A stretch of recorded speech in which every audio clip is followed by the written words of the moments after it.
بسم اللہ والصلاۃ والسلام علی رسول اللہ خاتم النبیین ورحمۃ اللہ عالمین۔ ہمارا آج کا موضوع ہے توحید سے کیا مراد ہے اور تصور توحید کے انسان کی زندگی پر کیا اثرات مرتب ہوتے ہیں۔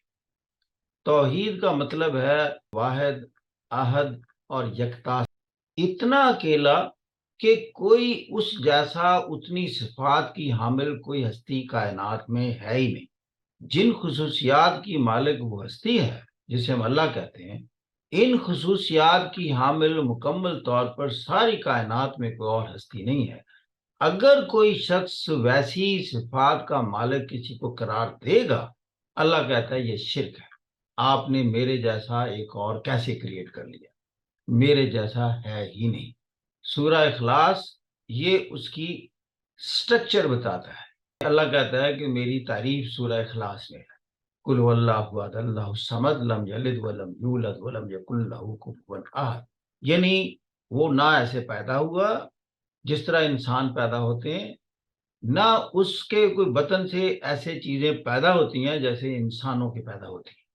وہ ان چیزوں سے مابرہ ہے۔ وہ دنیا میں ہمیشہ سے تھا اور ہمیشہ رہے گا۔ اس نے ساری کائنات کو تخلیق کیا بشمول انسان کے۔ اس کی وجہ خود بتاتا ہے تاکہ میں پہچانا جاؤں۔ پھر وہ کہتا ہے میں رب العالمین ہوں، رزاق ہوں۔ رزاق کو ہم انگلش میں کہتے ہیں نرشر اینڈ سسٹینر۔ پہلے تخلیق کی، پھر اس کے رزق کا سامان کیا۔ اس چیز سے تعلق نہیں رکھا کہ وہ اس پر ایمان رکھتا ہے کہ نہیں رکھتا۔ اس نے جب کہا رزاق، وہ ساری کریشن کا رزاق ہو گیا، سب کو سسٹین کرے گا اور نرش کرے گا۔ اسی لیے آپ نے دیکھا کہ نان بلیورز بھی دنیا میں زندہ رہتے ہیں اور کھاتے پیتے ہیں۔ اس کا تعلق اس چیز سے جوڑ دیا لیس للانسان الا ما سعی۔ اب انسان کا لفظ استعمال کیا، مومن کا نہیں، کہ جو کوشش کرے گا میں اس کو ریوارڈ کرتا ہوں اکارڈنگلی۔ اب کوئی نان بلیور ہو یا بلیور ہو، بلیور بعض اوقات غلطی یہ کرتا ہے کہ میں چونکہ بلیور ہوں تو مجھ پر تو خصوصی انعامات ہوں گے، لیکن اس کا میکانزم اور اس کے پرنسپلز کیا ہیں، اس نے صحیح اور محنت کے ساتھ جوڑ دی بات۔ اگر کوئی سائنٹیفک ڈسپلن میں کوشش کرے گا تو ایجادات کر لے گا۔ اگر کوئی مسلمانوں کا نام رکھ کر علم سے دور رہے گا تو کوئی چیز ایجاد نہیں کر پائے گا۔ اقوام کے بارے میں بھی کہہ دیا ان اللہ لا یغیر ما بقوم حتی یغیروا ما بانفسہم۔ ہم کسی قوم کے حالات نہیں بدلتے جب تک وہ قوم اپنے اوصاف نہ بدل لے، اپنی خصوصیات نہ بدل لے، اپنے آپ کو اس پیرائے میں نہ ڈال دے جس کے نتائج نکلتے ہیں۔ نتائج ویسے لکھیں گے جس طرح کی ان پٹس ہوں گی۔ یہی آپ دیکھ رہے ہیں کہ اس گلوب پر بے شمار اقوام ہیں، کوئی دنیا کو کنٹرول کر رہی ہیں، کوئی مغلوب ہے۔ یہی تہذیبوں کی کہانی ہے۔ وہ کہتا ہے کہ میں سلطان بھی ہوں، میں گورنر اور ایڈمنسٹریٹر بھی ہوں، ساری کائنات کا نظام میرے میکانزم کے تحت چلتا ہے۔ اب جب بندہ یہ سمجھ لے کہ ساری چیزوں پر حاوی وہ ہے، پھر مانگے کس سے وہ؟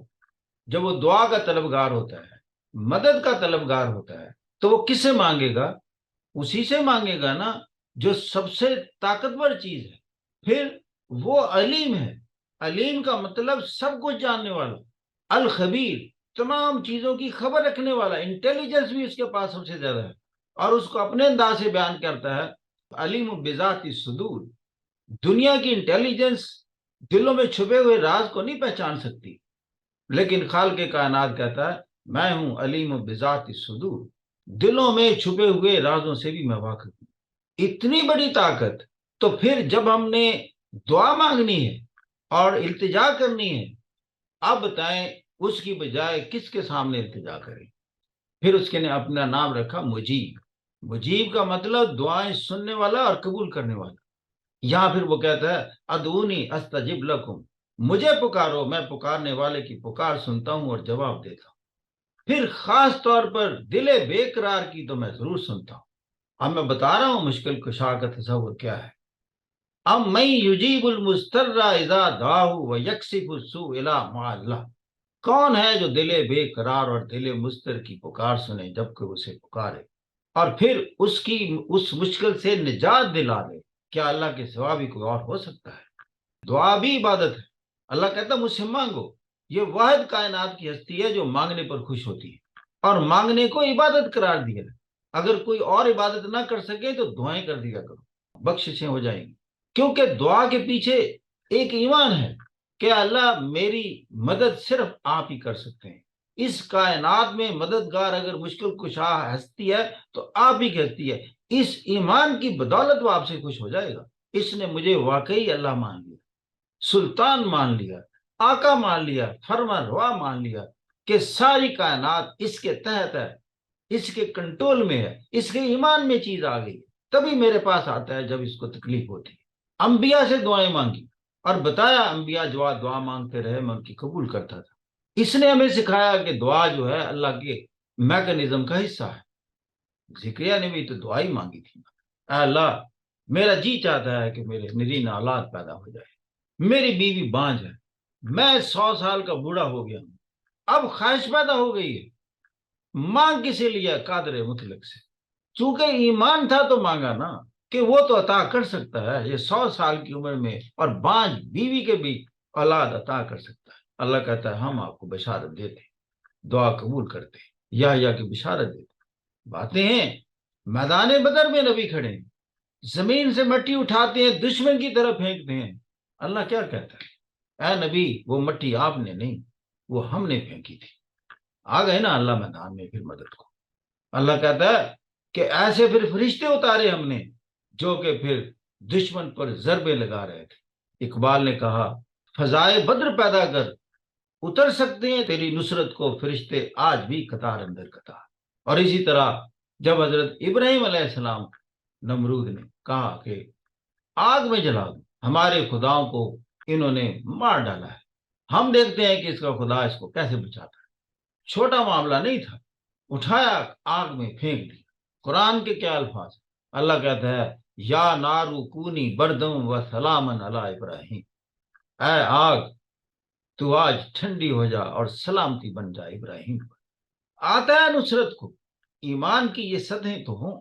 مشکل کشائی کے میں انداز بتا رہا ہوں، ہم کہاں بھٹکے پھرتے ہیں؟ وہ ایک ایک لفظ ہے قرآن مجید کا، ذرا اس میں سے گزرے تو صحیح۔ پھر اس نے انسان کی جب تخلیق کی تو آپ کو پتا ہے کہ فرشتوں نے کیا کہا؟ فرشتوں نے کہا یہ فساد اور خوریزی برپا کرے گا۔ اب اللہ کو معلوم تھا کہ میں نے اس کو اتنے اختیارات اور ارادوں سے طاقتور کر دیا ہے، اشرف المخلوقات بنا دیا ہے۔ یہ اختیار اور ارادے تو فرشتوں کے نہیں تھے۔ ایک اور اللہ تعالیٰ کا انداز میں آپ کو بتاؤں، اللہ ریشنلائزیشن پر بہت یقین رکھتا ہے۔ اللہ یہ بھی کہہ سکتا تھا میں جو کہتا ہوں سجدہ کرو سجدہ کرو، اتھارٹیٹیولی کہہ سکتا تھا، اتھارٹیٹیولی نہیں کہا اگر آپ سچے ہیں۔ اب دیکھیں ریشنلائزیشن کی جو میں بات کرتا ہوں کیسے دلائل کی دنیا میں جاتا ہے۔ انہیں کہا اگر آپ سچے ہیں اپنی بات میں تو پھر ان چیزوں کے نام بتاؤ۔ وہ کہنے لگے ان چیزوں کے نام تو ہم نہیں جانتے، ہم تو اتنا ہی جانتے جتنا آپ نے علم ہمیں دیا، یہ علم تو نہیں ہے ہمارے پاس۔ آدم کو جب کہا تم بتاؤ، آدم نے بتا دیا، فرشتوں نے سجدہ کر دیا، گویا سجدہ تو پھر علم کو ہوا۔ میں بتاتا ہوں علم کیسے ممتاز کرتا ہے۔ یہ علم کی بنیاد پر ممتاز ہوا آدم۔ سورہ یوسف کو دیکھ لیں، اللہ پھر علم کی بات کرتا ہے وَلِنُعَلِّمَهُ مِن تَأْوِيلِ الْأَحَادِيثِ، ہم نے یوسف کو معاملات کی تہ تک پہنچنے کا علم سکھایا۔ اب اسی علم کی بنیاد پر ممتاز کیا یوسف کو، جو تخت تک پہنچ گیا، اقتدار تک پہنچ گیا۔ وَلَمَّا بَلَغَ أَشَدَّهُ آتَيْنَاهُ حُكْمًا وَعِلْمًا، اور پھر وہ جب بھرپور جوانی کو پہنچا ہم نے اس کو علم عطا کیا اور ساتھ ہی اقتدار بھی عطا کیا۔ یہی ہے اس وقت بھی، جب جو شخص علم میں وہ علیم ہے اور علم پھیلانا چاہتا ہے، معاملات کی تہ تک پہنچنے کا علم سیکھنے کے لیے کہتا ہے، لیکن مسلمان ہیں انہوں نے اگر کسی چیز سے ناتا توڑا ہے تو وہ علم ہے، اس لیے مغلوب ہے۔